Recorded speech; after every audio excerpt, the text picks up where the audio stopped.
అవినీతి డబ్బుతో చంద్రబాబు ఎమ్మెల్యేల్ని ప్రలోభ పెడుతున్నారని ఆరోపించారు వైసీపీ అధ్యక్షుడు జగన్. గవర్నర్ ప్రసంగానికి ముందు పార్టీ ఎమ్మెల్యేలతో కలిసి నల్ల కండువాలతో అసెంబ్లీకి వచ్చారాయన.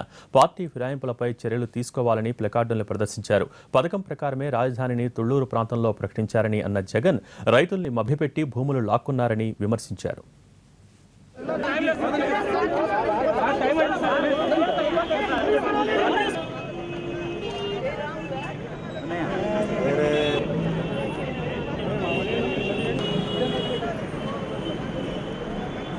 అవినీతి సొమ్ముతో డెమోక్రసీని కూనీ చేస్తూ నిరంకుశ వైఖరితో చంద్రబాబు నాయుడు గారు పట్టపగలు అవినీతితో తాను సంపాదించిన డబ్బులు ఎగ్జిబిట్ చేస్తూ డిస్ప్లే చేస్తూ ఆ డబ్బును చూపించి ఎర్ర చూపించి ప్రలోభాలు పెట్టి ఒక్కొక్క ఎమ్మెల్యేకి 20 కోట్లు 30 కోట్లు ఆశలు చూపించి నిస్సిగ్గుగా తాను చేసిన కార్యక్రమానికి నిరసన తెలుపుతా ఉన్నాం. రాజధాని ప్రాంతంలో ఫలాని చోట రాజధాని పెట్టబోతున్నాను అని తాను బినామీలు ఇద్దరు కలిసి ఒక పథకం ప్రకారం ప్లాన్ చేసి రైతులను అక్కడ మోసం చేసి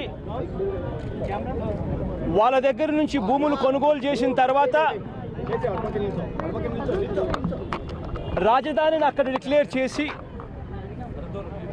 ఇంతకు ముందంతా రాజధాని నూజివీడు ప్రాంతంలోనూ నాగార్జున యూనివర్సిటీ ప్రాంతంలోనూ అని చెప్పి మిస్లీడ్ చేసి తనకు సంబంధించిన బినామీలందరూ కూడా భూములు కొనుగోలు చేసిన తర్వాత రాజధాని అక్కడ పెట్టి రైతులను తాను మోసం చేసిన విధానానికి నిరసనగా చివరికి ఎస్సీలను సైతం వదులుకోకుండా వాళ్ళ భూములను కూడా మోసపూరితంగా కొన్నదానికి నిరసనగా చివరకు జోనింగ్ పద్ధతిని తన బినామీలకు లాభం చేకూర్చాలి అని చెప్పి జోనింగ్ పద్ధతిని తీసుకొని వచ్చి తన బినామీలకు సంబంధించిన భూములు మాత్రమే అమ్ముడుపోయేట్టుగా డిమాండ్ క్రియేట్ చేసి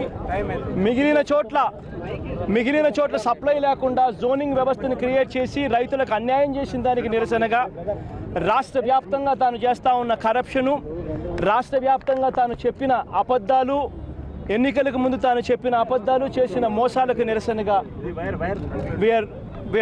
we are taking this protest march. Thank you.